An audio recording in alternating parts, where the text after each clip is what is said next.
Hey guys, Joe here, and in today's video we are actually going to take a break from the lunacy that is upgrading the Dell PC, and today you and me and Mr. Dupree are actually going to discuss my personal system. You've seen me use parts of it on other computers, but this is the end of 23 system, so this is as done as I intend to make it, except for the fact that I'm looking for another case already, but we'll get to that in a few minutes. If you're new to the channel, don't forget to get subscribed. You'll help it grow, all that good stuff. Also, check out the Jimmini show where all of my firearms content is. This is up there as well, so if you're seeing it there, go to Jimmini Tech. If you're seeing it here, go to the Jimmini show. We're very complicated and hard to deal with here. Let's go ahead and dive into what is in here, what I did to build it, and I guess we'll talk cost. Although cost is a highly fluctuating number, I've built systems that are slower than this, that are worth 5 times more than this because of timing. But let's dive into it. The case.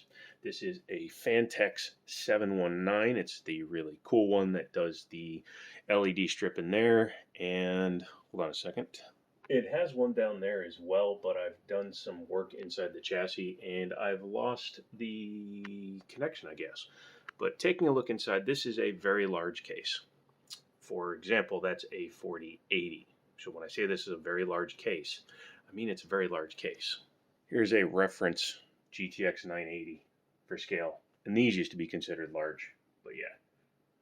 You can see it's nearly 120 millimeters longer than a GTX 980. It's also a 3-slot card, which is why it's sitting so close to the face of my case.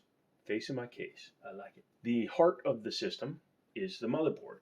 In this instance, it's an MSI Z690A Pro Wi-Fi. So it's got Wi-Fi on board. However, I have like 1.8 gigabit internet here, which is the fastest for residential in my area, and it is maxed out. So I prefer to use wired connection just for speed. I can download games at nearly a gigabyte a second. So it uses 32 gigabytes of 6000 megahertz G-Skill RAM, and it is running at 6000 megahertz. You will see in some of the videos when we take a look at it. It is water cooled.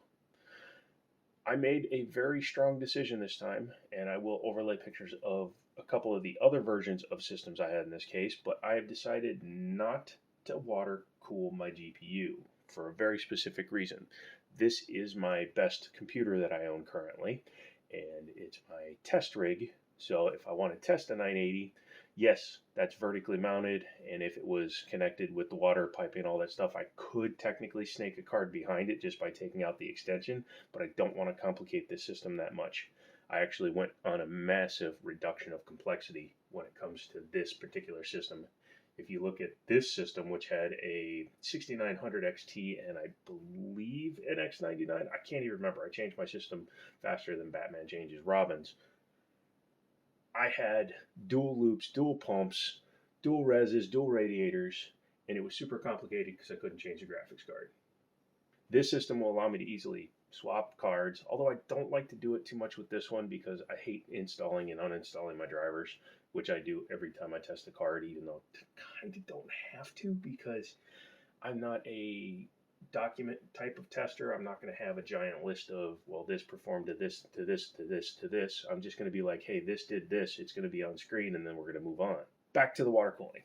That is not a universal distro plate. That's actually a Fractal Design EK distribution plate. It's designed to go into a Fractal Design case. I'm not 100% sure which one. I bought it from a friend of mine because he was getting rid of it, and it had the EK D5 pump already on it, and I wanted to clean up this case because the very last revision of the PC that you saw had a separated reservoir and a separated pump, which increased complexity and also caused a pain in my patootsky when I had to fix it. This is a lot easier should I need to disassemble it. 4 Allen head key screws hold the pump in, so that's much better. Still has a 420 millimeter front radiator. I did that because, well, you know what? It's plenty to cool even the i9 12900K. Although I am having some questions about the contact between the die and the cooler, but we'll get back to that in a minute.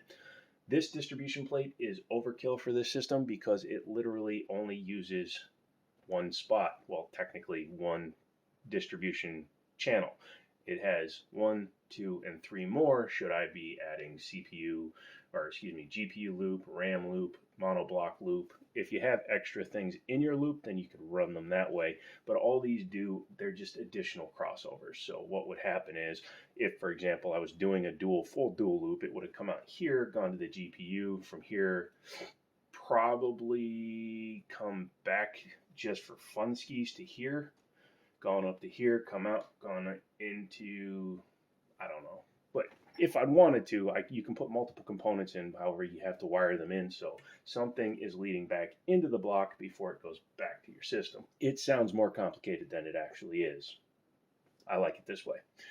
Up top, I do have 3 fans on intake. I used to keep a 360 radiator up there, but it was too busy, and without a GPU to cool, 420 millimeters is more than enough to keep this system cool under everyday usage. 1440p gaming, whatnot, it's hitting like 50, 55 degrees, which sounds like a lot, but not for a 12900 chip. That is a very, very powerful processor. Yes, it's technically 2 generations old, even though the 13.9 is a revision of the 12.9, and the 14.9 is like an overclocked golden sample version of a 13.9.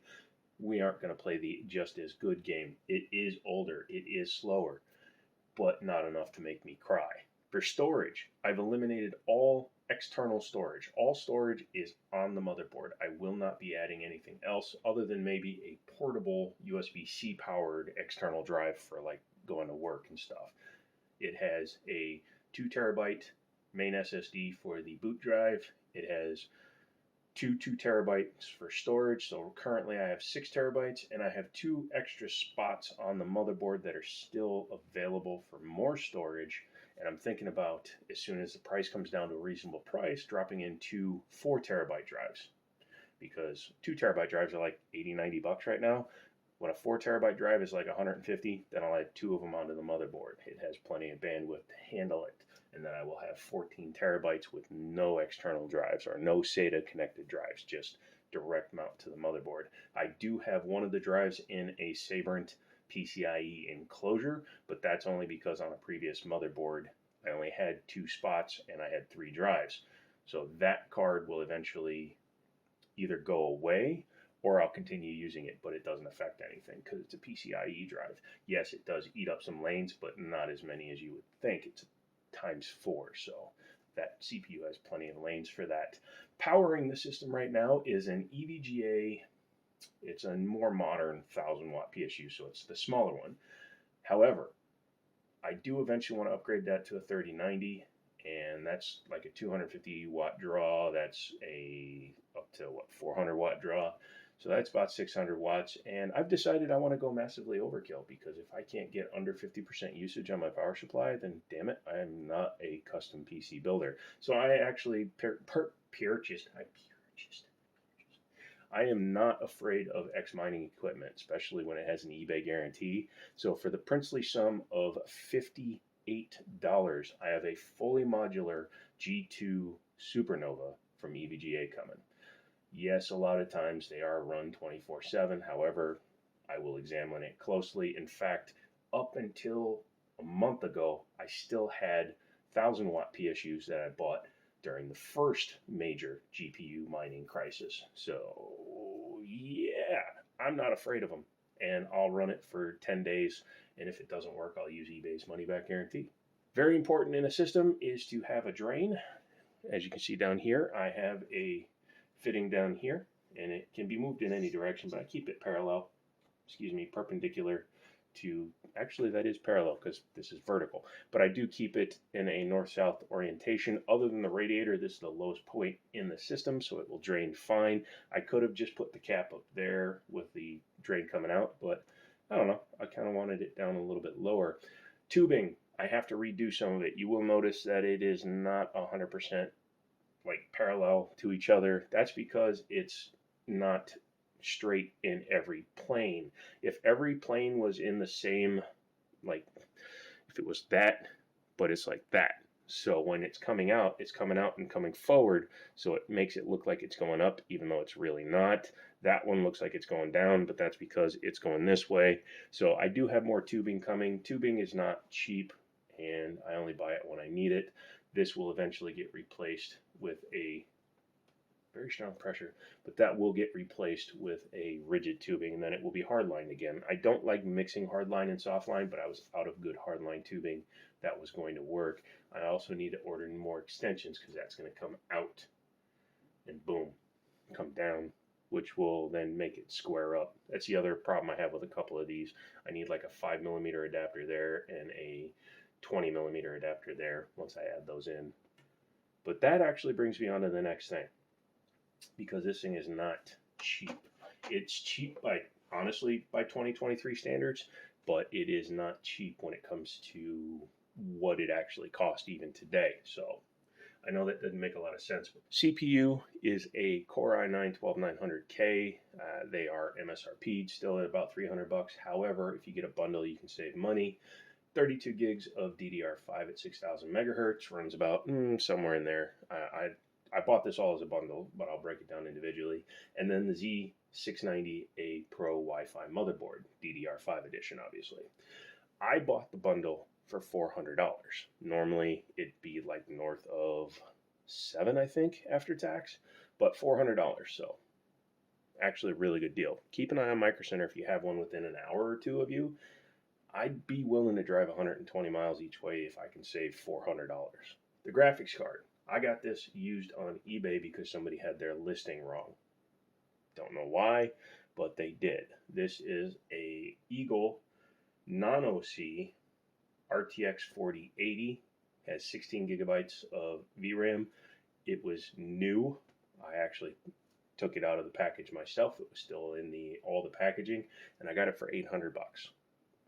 This card still routinely sells for $1,300 because GPUs for some reason are not coming down. I wanted a 4090, but I'm not paying $2,000. I refuse. I had the 4070 Ti that I had paid $800 for, and I returned it because it didn't make any sense. This at $800 does make sense, and we're not comparing it to a 3080, even though the prices are similar. This card is way faster than a 3090, which is one of the top cards I used to have. I had a 3090 with 24 gigs of RAM. This thing smashes the crap out of a 3090. Even the 4070 Ti is faster than a 3090. But at $800, it's not the end of the world, and it will last for hopefully at least 6 more months before it gets obsoleted. That's a joke, kids, because the 4080 Super or 4080 Ti is coming out. But again, for what I have into it, I can't replace it, so it's staying. Looking down at the bottom here, you'll notice that this is just a tablet that's sitting in here. I'm using it for mock-up purposes, but when I had mechanical hard drives in here, I had this sitting on top of them, and it helped fill up the space. This is a cool little screen. It's 5.5 inches. Excuse me, it's 8.8 inches that way, but it's very short this way. But it's a cool little screen, and I was using it for a sensor panel. And who knows, the 4080 can drive multiple panels, so maybe I'll actually put it back in, and it'll just be a sensor panel. However, my intention, this is a 8-inch tablet from Lenovo. I'm going to get a 10.5-inch USB-C powered monitor and just put it in there. It's going to be mounted down to this bottom plate, of course, but that'll be like $100. But that'll be a cool addition because then I'll have a really nice sensor panel down there. So put that back.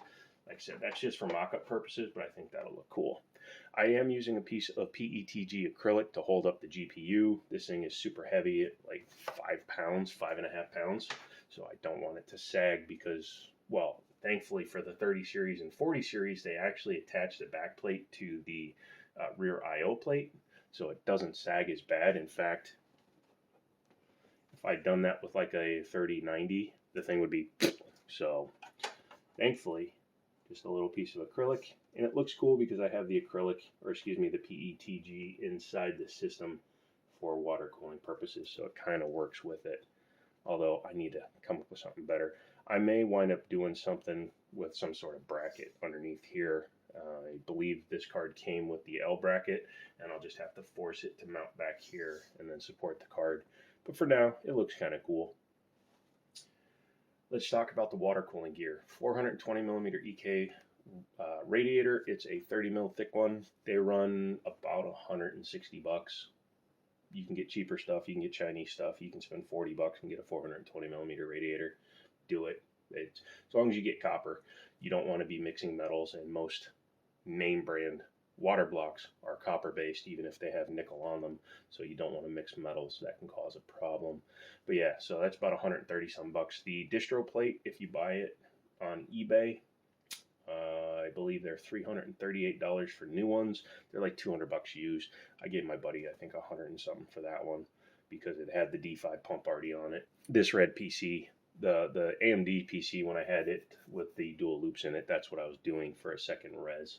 The Corsair block was actually on sale. It's not the J's 2 cents edition. I don't really like the look of carbon fiber in a build that doesn't have carbon fiber anywhere else, so I went with just the black plain one. It was on sale. It was 60 bucks. Came with all the mounting hardware for LGA 1700, so we were good there. The fittings. Fittings can be expensive. These are EK's fittings, so not the cheap Chinese biscuit ones that I normally use. A set of 6 was $45 because I got a discount on Amazon, so it was like almost $100. I bought 2 packages, even though technically in this system I only needed 6, but I have 12 because my other systems were much more complicated. Has a bunch of 90-degree fittings. Those are bits power, so 1, 2, 3, 4, 5. A couple of them are black, but they're all about the same price. So they're about $9 a piece. That's another $45 in fittings there. So 3 times 45. Just little things like this little valve is like $18 because it's a bits power. So yeah, you're talking $135, $150 just in fittings. The tubing, if you buy an entire package, is about 33 bucks. So again, we're closing in on almost $200 for the water cooling gear. PCIe riser extensions are about 40 bucks for good ones. That's a PCIe Gen 4, I believe, out of a Height Y60. I just took the case off of it. Filter was 10 bucks. And then you got fans. This one has I have a set of thermal takes that I was running in it. That was like 50 bucks, but I'm not going to count those because those are used. I do have 3 Corsairs up top and 3 Corsairs in the front. They're not like light loops or anything cool like that. These were LEDs, or RGBs, but I cut the RGB cables. I don't like managing RGB cables, and I don't care for my fans. You can see this is all one color, except for that. I can't control that anymore, so I got to get an RGB controller. But all those fans are probably like 50 bucks for 7 fans. We'll say 50 bucks for 7 fans. So hopefully you guys have been doing math, but we got 8, 12, 14, 17, 19. I'd say this is probably a $2,100, $2,200 system minimum, and that's if you find stuff on sale, like the motherboard and CPU RAM combo that I did. Otherwise, you could spend, if you go full retail on this guy, you're talking over $2,000 just for the card and the motherboard combo. But yeah, I'd say you could duplicate the system if you're a savvy shopper. Oh yeah, I didn't even think about the drives. No, it's a $2,500 system.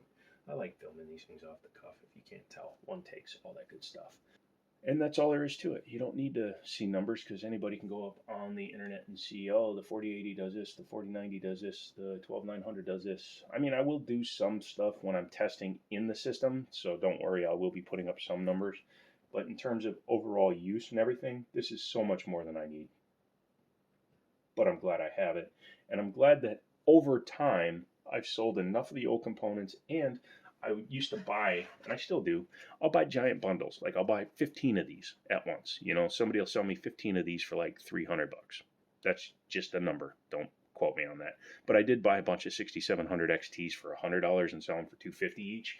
But if I own 20 of those, I'm going to sell 19 of them, keep the one that I want, make 6 times my money back, and then keep moving. That's how I afford to do this because I don't have that kind of money laying around. I wish I did, but with the firearm side of the channel and the computer side of the channel, I would be sitting in bankruptcy court every 6 weeks. So this is all paid for by selling previous items outside of a couple of fittings and things like that. It's kind of like a flip-up challenge. I basically went from, when I started doing tech on the channel, I was literally using a 2500K. Well, technically I was using a Phenom system, and I flipped it, and I've been flipping ever since. And all that flipping has led me to having a pretty decent system. Yes, it needs a little bit of tweakage here and a little bit of work. In general, I think I have one of the fastest systems under $3,000. Let's put it at that, because the cost of brand new 4090 and 14900Ks would push it over $2,500 just for 2 components. So I'd say under $3,000, this is probably the fastest PC you can build. That's about it. If you like this video, give me a thumbs up. Subscribe. If you're on Jimmini Show, subscribe to Tech. If you're on Tech side, go over to the Jimmini Show and sign up over there. Once I get these 2 channels fully running, Jimmini Show has 160K. This one only has like 80. So when I get this up to 1,000 with the watch hours and all that bull crap they want, I will separate the 2 channels. Until then, I'm putting up Tech over there on days that are not normal uploads for firearms. So if you want to see just Tech, come here. If you want to see firearms and Tech, go there. So yeah, leave a comment. Let me know what your system is. Send me a link to your videos if you have them. I'll check them out even if they're held for review. Come back for another video. And as always, I'll talk to you later.